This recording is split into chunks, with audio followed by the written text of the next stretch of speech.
Hey bookworms, it's Jade from Bedtime Bookworm and welcome back to my channel. Today we're talking about my spring anticipated releases.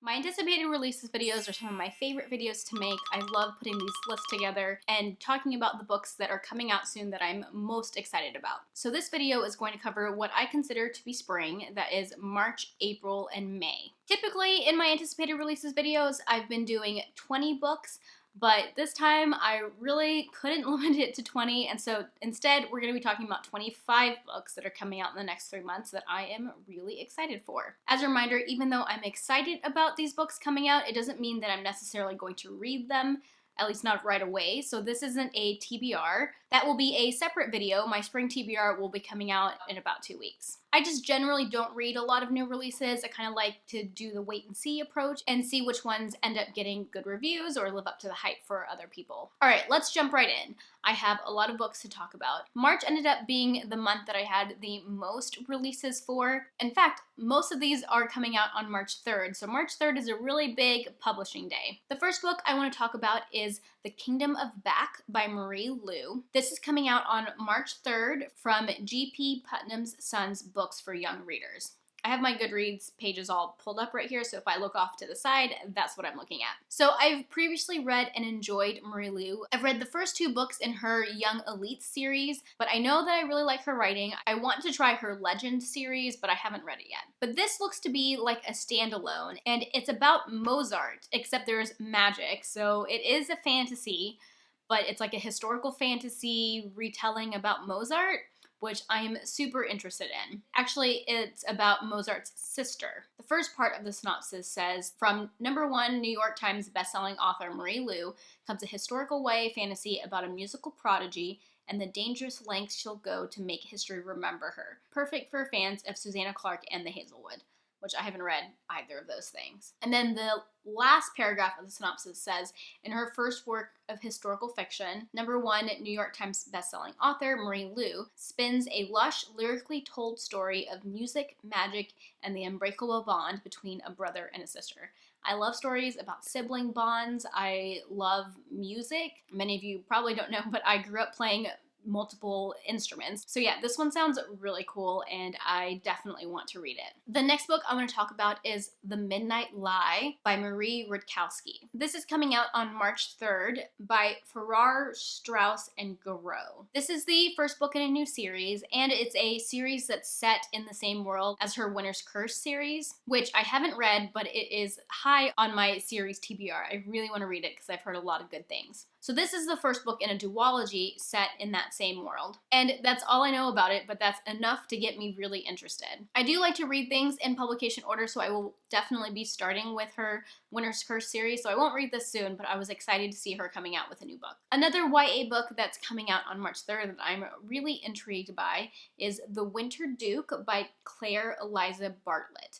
This is coming out on March 3rd from Little Brown Books for Young Readers. What really caught my eye about this book is the very last bit of the synopsis. It says, part Sleeping Beauty, part Anastasia, with a thrilling political mystery, The Winter Duke is a spellbinding story about choosing what's right in the face of danger.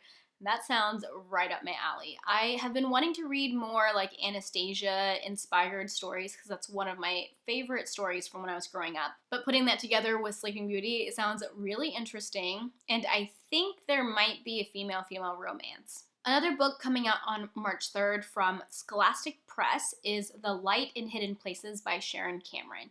This is a YA historical fiction. It's a World War II historical fiction book set in Poland. The beginning part of the synopsis says, the extraordinary story of Stefania Podgorska, a Polish teenager who chose bravery and humanity by hiding 13 Jews in her attic during World War II. From #1 New York Times bestselling author Sharon Cameron. So this synopsis reminds me a bit of Ruta Sepetys' book. She's written 2 books set during World War II that were set in a different part of the world than what is typically focused on in World War II historical fiction. I have read Sharon Cameron before. I've read one book of hers that I really liked. I think it got kind of a lukewarm reception, but that was The Rook, or maybe it was just Rook. And she also has a duology called The Forgetting that I am really interested in reading, but I haven't yet. I don't know if she's ever written something that is strictly historical fiction. I think Rook and The Forgetting duology are both dystopians, so it might be a little bit of a genre shift from her, but I am really excited to see what people think about this one. Another book coming out on March 3rd, I told you there were a lot of them. This is coming out from HarperCollins / Catherine Teigen, and that is Bone Crier's Moon by Catherine Purdy. This is the first book in a new series called Bone Grace. And honestly, what first caught my attention about this book is the beautiful cover, of course, but I also think it sounds pretty interesting. The beginning of the synopsis says, "Bone criers have a sacred duty. They alone can keep the dead from preying on the living, but their power to ferry the spirits of the dead into goddess Alara's night heavens, or Tyrus's underworld, comes from sacrifice. The gods demand a promise of dedication, and that promise comes at the cost of the bone crier's one true love."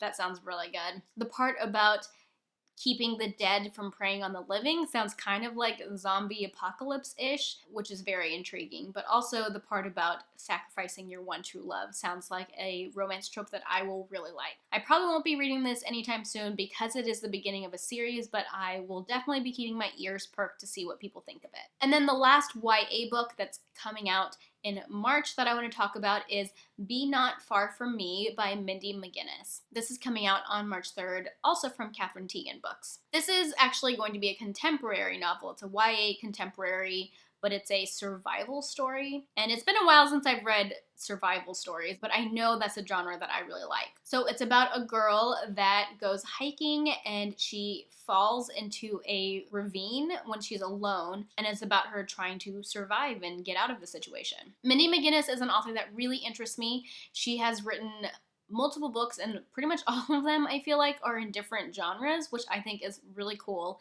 I've only read one of her books, and it was kind of a miss for me. The one I read was This Darkness Mine. It's kind of like a psychological horror, I think, but it was just a little too weird for my taste. But she has a bunch of other books that I really want to read and have heard good things about, and I'm excited about this one. So the last book that's coming out on March 3rd that I'm going to talk about is a middle grade, actually. It is The Dragon Egg Princess by Ellen O, and this is coming out from HarperCollins. I have actually never read anything by Ellen O before, but I'm really interested in trying some of her stuff. She is a Korean-American author. A lot of, if not all of her books, have to do with being Korean, or like are inspired by Korean mythology or have Korean characters, things like that, which is why I want to give her a try. It sounds like it's about a boy and his family, and they are the protectors of this ancient mysterious wood called Kidahara. The very last sentence of the synopsis says, "Can a magicless boy, a fierce bandit leader, and a lost princess join forces and save their worlds before it's too late?" And that just sounds like a whopping adventure. Now I have an adult book that's coming out on March 3rd. This is coming out from William Morrow, and it is 8 Perfect Murders by Peter Swanson. This is a mystery thriller. I have read one mystery thriller by Peter Swanson before, and I enjoyed it. I gave it 4 stars. That was All the Beautiful Lies, but it's been a couple years since I've read one of his books. He has a couple older ones that I want to read, but haven't yet. This one sounds interesting too. It says, "A chilling tale of psychological suspense and an homage to the thriller genre tailor-made for fans. The story of a bookseller who finds himself at the center of an FBI investigation because a very clever killer has started using his list of fiction's most ingenious murders." I love that this is a thriller that involves a bookseller, and I'm really interested to see what people are going to think of this one. Okay, finally, moving on from March 3rd, I have a book coming out on March 10th. This is coming out from Transworld Digital, and it is The Deep by Alma Katsu. This is a horror that is historical fiction. It's about a haunting on the Titanic. And honestly, that's all you had to say is haunting and Titanic, and I'm sold. I want to read that. I'm also interested in this because I've heard of the author before, Alma Katsu. She wrote The Hunger, which was about the Donner Party, and that's a book that is on my TBR. Next, I have a YA book that is coming out on March 17th from Del Rey, and that is The Rise of Skywalker by Ray Carson. This is one of the Disney media tie-in books. It's a novelization of The Rise of Skywalker. I'm primarily interested in this because Ray Carson wrote it, so I want to read more Ray Carson. I don't know when or if I'm going to get to this one. I will probably want to start with the beginning of the novelizations because this is technically the 9th one, but I was excited to see a book coming out from her, and I've been wanting to get into reading Star Wars books, so here we go. And I didn't put this on here, but Rae Carson does have another book coming out. I don't remember what month, but sometime in the next 3 months. I didn't put it in my list because it is technically like a sequel to her Girl of Fire and Thorn series, although I think it's considered a standalone, but it's set in that world, so I didn't include it on this list, but she does have another book coming out that is part of the Girl of Fire and Thorn series. Okay, and then my last March book, told you there was a lot for March, is another adult book. This is coming out on March 24th from Orbit, and it is The City We Became by N.K. Jemisin. And it looks like this is going to be the first in a series called Great Cities. This is an adult, sounds like urban fantasy. It's set in New York City, and it's kind of giving me like comic book hero vibes, but I really don't know if I'm right in thinking that. I have never read any N.K. Jemisin. This will probably not be my first N.K. Jemisin that I pick up. I want to read her 5th season series, and I think that's where I'll start with N.K. Jemisin, but I was excited to see a new book coming out from her. I do believe this is an expansion of a short story that she's written and already published, but I don't know off the top of my head what short story that is. Okay, finally moving on to April. The first book I have is coming out on April 7th from Quirk Books, and that is The Southern Book Club's Guide to Slaying Vampires by Grady Hendrix. So the first thing that caught my eye is the author Grady Hendrix, who is a well-known horror author who I actually haven't read yet, but I have a few of his books on my TBR. The first couple of sentences of the synopsis say, "Fried green tomatoes and steel magnolias meet Dracula" in the southern-flavored supernatural thriller set in the 90s about a woman's book club that must protect its suburban community from a mysterious and handsome stranger who turns out to be a blood-sucking fiend.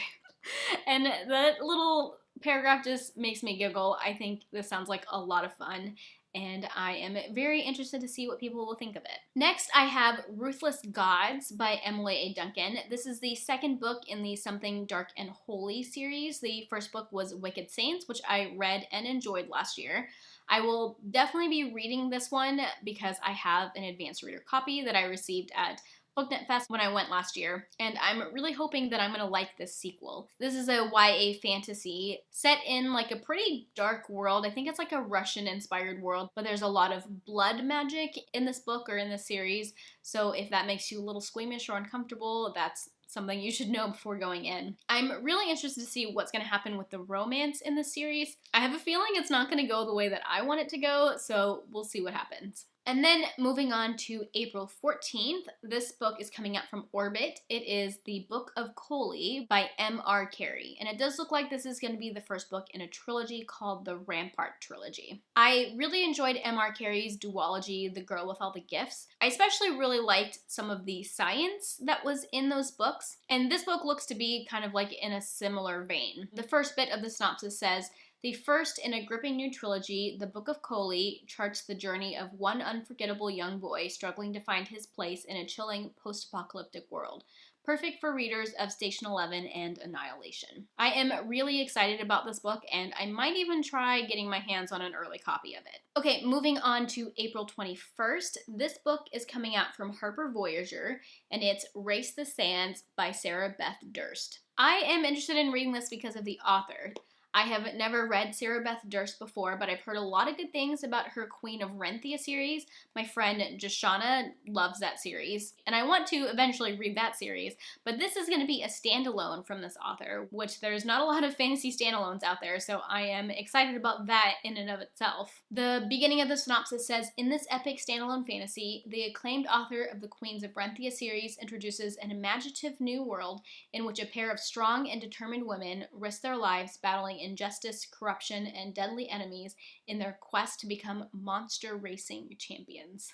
Monster racing? That sounds so cool. Definitely will be watching to see what people think of this one. The next book I have is a YA historical fiction. It's The Silence of Bones by June Her. This is coming out on the 21st from Fievel and Friends. This one is a historical fiction that is set in Korea. It's set in the 1800s in Korea, and that is all I needed to know. I am already intrigued. The author has clarified on Twitter that this is strictly historical fiction. There is no magic in this. this because I think word was kind of getting around that it was a fantasy that was Korean inspired, and she clarified that is not the case. It is historical fiction set in Korea. It sounds like it's about a girl who works for the police bureau, so it's kind of got some like detective vibes, I think. Then on April 28th, I have Incendiary by Zoraida Cordova, and this is coming out from Hodder and Stoughton. That is the UK publisher. Disney Hyperion. And the UK cover is way cooler than the US cover. I feel like that always happens. At least I tend to like the UK covers better than US covers a lot of the time. Anyways, I don't know a whole lot about this. I'm mostly interested in it because of the author. This is the author. Chloe. My dog's dreaming. This is the same author as the Brooklyn Brujas series, which is a series I'm semi-interested in. That one is more of an urban fantasy. I believe it's set in our world, and this one sounds like it's going to be a high fantasy. It sounds like the main character has the magical ability to steal memories from people, and she is a rebel spy. She has to go on a secret mission to a palace, and so there's a lot of like court politics and stuff. So it all sounds really interesting, and I can't wait to see what people say about it. The next book I'm going to talk about is The Girl and the Stars by Mark Lawrence. This is going to be the first book in a new series called Book of the Ice, and it's set in the Red Sister world. So it's kind of like a sequel series. I have this coming out on April 30th by Harper Voyager, but I kind of think that might be the UK publication date. I think in the US it's coming out on the 21st by Ace. This is on my list just because of the author and the world. I have heard pretty much all good things about the Red Sister series. I know that's not what the series is called, but I really want to read it. I'm hoping to read it this year. So I definitely won't be picking this up right away. I want to read that trilogy first, but I'm excited that he's writing more in this world, and I can't wait to give this author a shot. And now we are moving on to May. The first book I'm going to talk about is an adult science fiction book. It's called The Mother Code by Carol Strivers. This is coming out on May 5th from Berkeley. So it's set in 2049, and the survival of the human race is at risk. So it sounds like we have genetically engineered a bunch of children, and then we're having them be incubated, birthed, and raised by robots. The last part of the synopsis says, in a future that could be our own, the Mother Code explores what truly makes us human, the tenuous nature of the boundaries between us and the machines we create. And that sounds like it's exploring one of my favorite tropes or themes. I love looking at like artificial intelligence and looking at like what makes us human and where that line is between AIs and humans. I love exploring that theme. It also reminds me a lot of this movie that I watched on Netflix. I think it's called Mother. Not the one with Jennifer Lawrence, but there's a different movie called Mother. But that movie is pretty much exactly what this sounds like. Also coming out on March 5th, we have Network Effect by Martha Wells. This is coming out from Tor.com, and this is a full-length book set in the Murderbot series. So it is the 5th book in the series. The first 4 were all novellas, which I've only read one of, but really enjoyed and totally plan on continuing so that I can read this full-length novel. I think a lot of people are really excited that we're getting a full-length novel from the Murderbot series. If you haven't heard of the Murderbot series, it is about a robot and AI, which in the first book has disabled its governor module, and basically it can do whatever it wants. And what it wants to do is just watch a bunch of like reality TV and other media instead of doing the things that a robot is supposed to do. It was quite funny, and I definitely want to spend more time with Murderbot. Next, I have a YA high fantasy. It is the first in a series. It's House of Dragons by Jessica Cluess, and this is coming out on the 12th from Random House Books for Young Readers. And I'm mostly interested in this because of the author. I have never read any Jessica Cluess before, but she has written another trilogy. It's called the Kingdom of Fire trilogy. The first book is A Shadow Bright and Burning, and I've heard some good things about it, enough to have me interested, but this one sounds really cool. The beginning of the synopsis says, 5 royal houses will hear the call to compete in the trial for a dragon throne. A liar, a soldier, a servant, a thief, and a murderer will answer it. Who will win? 3 Dark Crowns meets The Breakfast Club with Dragons. So I haven't read 3 Dark Crowns, but I want to. But all of that sounds like a really great combination. And I'm definitely interested to see what people will think of this when they start reading it. Another YA book that's coming out on March 12th is Girl Serpent Thorn by Melissa Bashadoust. This is coming out from Flatiron Books, and I've already been hearing some good things about it. I think it might be Persian inspired or inspired by Persian mythology. I'm not entirely sure. The beginning of the synopsis says, a captivating and utterly original fairy tale about a girl cursed to be poisonous to the touch, who discovers what power might lie in such a curse. My friend Roya from Unicorn Hunter Books has already read this and gave it 4 stars. She really enjoyed it, and she is Persian, so that made me really excited, and I'm definitely interested in giving this one a shot. Next, on May 12th, there's another book that I'm really excited about, and I honestly haven't heard that many people talking about it, but it is Devolution or De-Evolution by Max Brooks, and this is coming out from Del Rey. So listen to what caught my eye. The #1 best-selling author of World War Z, which I read and really enjoyed, and I like the movie, takes on the Bigfoot legend with a tale that blurs the line between human and beast and asks what we are capable of in the face of the unimaginable. A Bigfoot book, one by an author that I like, so it might actually be good. I am super excited about this one, and I can't believe I haven't heard other people talking about it. Alright, the last 2 books that I have on my anticipated releases list are probably ones you guys have heard about because they are quite buzzy, but I couldn't not include them on my list because I'm excited about them. First, I have Mallory by Josh Malerman. This is the sequel to Bird Box, which was a book I read in 2017, I think, and I absolutely loved it. So I'm interested to see what's going to come of the sequel. This is coming out on, actually, it says that it will be first published on May 19th, which is why I have it on this list, but looking closer, it looks like it might not be coming out until July 21st. When I look at all of the editions, they all say July 21st, so I'm not sure where this May release date is coming from. It's probably not real, so I guess I should technically move this one to my summer anticipated releases. Alright, and that brings me to the very last book I'm going to talk about today. That is The Ballad of Songbird and Snakes by Suzanne Collins. This is a prequel novel set in the Hunger Games world, and I know there's been some drama about this because the main character of this prequel is going to be Snow, and a lot of people weren't interested in reading that, but maybe I'm Hunger Games trash or what, but I'm excited about this. I want to read anything that Suzanne Collins writes, especially if it's in the Hunger Games world. This is coming out on May 19th from Scholastic Press. I toyed with the idea of rereading the trilogy before reading I'm definitely going to reread the trilogy before I pick this book up. I just don't know if I'm going to be able to reread the trilogy soon and pick up this book soon. Like, I would like to reread the trilogy in the spring and then read this one like right when it comes out, but realistically I don't know if that's actually gonna happen. Alright guys, those are 25 books, sort of 24 because of Mallory, that are coming out in the next few months that I am really excited about, and I can't wait to see what people think of them, and hopefully maybe they'll make it onto my TBR afterwards. If I missed any new releases that you're really excited about, definitely let me know down in the comment section. If you like this video, be sure to give it a thumbs up and subscribe to my channel for more bookish content. That is all I have for now. Thank you so much for watching, and until next time, bookworms, keep reading. Bye.